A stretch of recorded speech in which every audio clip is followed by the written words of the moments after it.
Hi friends, आज हम prepositional phrases सीखेंगे। आप जानते हैं क्या होते हैं? जो प्रिपोजिशंस होते हैं इन, एट, ऑन, कुछ पर्टिकुलर वर्ड्स के साथ, कुछ खास शब्दों के साथ वो उसी रूप में प्रयोग किए जाते हैं।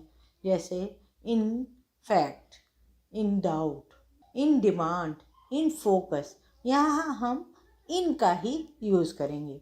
इसी तरह हम अगर एट की बात करें, at risk, at high speed, on की बात कीजिए, तब हम ऑन कहाँ कहाँ यूज़ करते हैं? जैसे ऑन वॉच, ऑन शेड्यूल। अब हम बाय की बात करते हैं। बाय भी हम कुछ पर्टिकुलर शब्दों के साथ हमेशा बाय का ही यूज़ करते हैं। वो पर्टिकुलर फ्रेज होता है तो उसका अलग मीनिंग होता है कई बार, तो उसको हम सीखेंगे। अब हम बाय के शब्द बताते हैं। जैसे कि हम कहते हैं बाय लॉ, मतलब लॉ के अनुसार। बाय नेचर, नेचर के अनुसार। तो ये सब फ्रेजेस आज हम डिटेल में जानेंगे और याद करेंगे कि हमें कहाँ कौन सा प्रीपोजिशन यूज़ करना है। तो चलिए शुरू करते हैं। दोस्तों, आज हम प्रीपोजिशनल फ्रेजेस सीखेंगे। मतलब इन प्रीपोजिशंस को किन वर्ड्स के साथ यूज़ किया जाता है। तो सबसे पहले इनके प्रीपोजिशनल फ्रेजेस जानते हैं।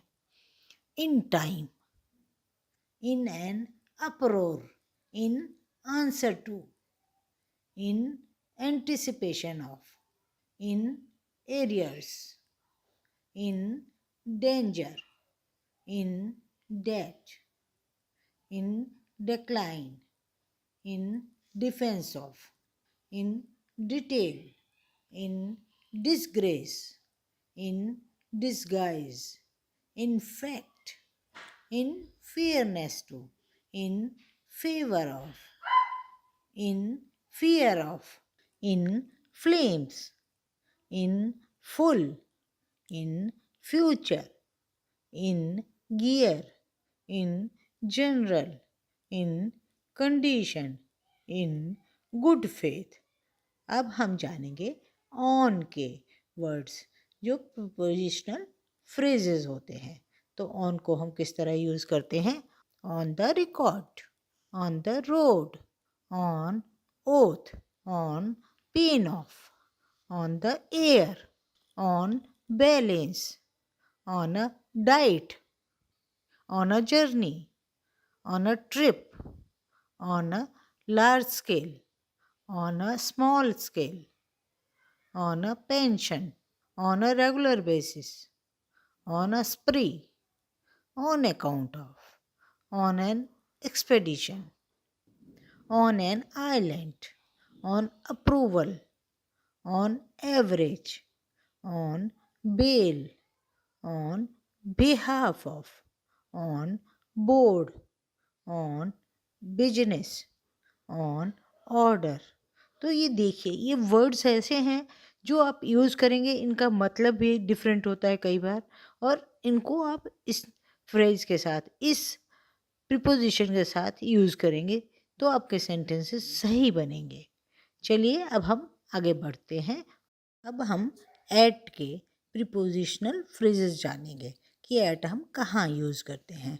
At one side, at a fraction of, at the outset, at the end, at side, at the double, at one time, at a discount, at a distance, at a glance, at a guess, at a loose end, at a loss, at a low ebb, at a price, at a rate of, at a speed of, at a standstill, at all costs, at all events, at issue, at large, at least, at length।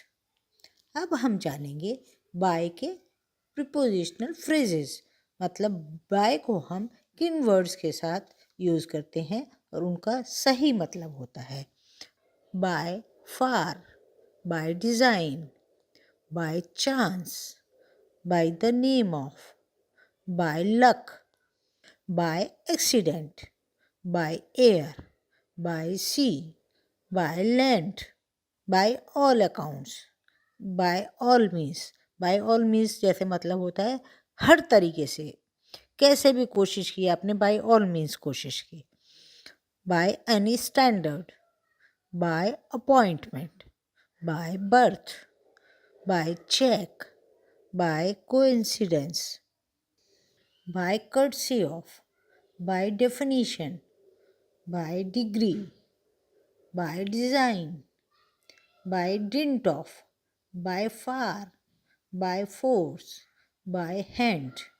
आशा है आपको ये prepositional phrases आसानी से समझ में आ गए होंगे और आप इन प्रीपोजिशंस का सही यूज़ करेंगे ताकि आपके सेंटेंसेस हमेशा सही बने.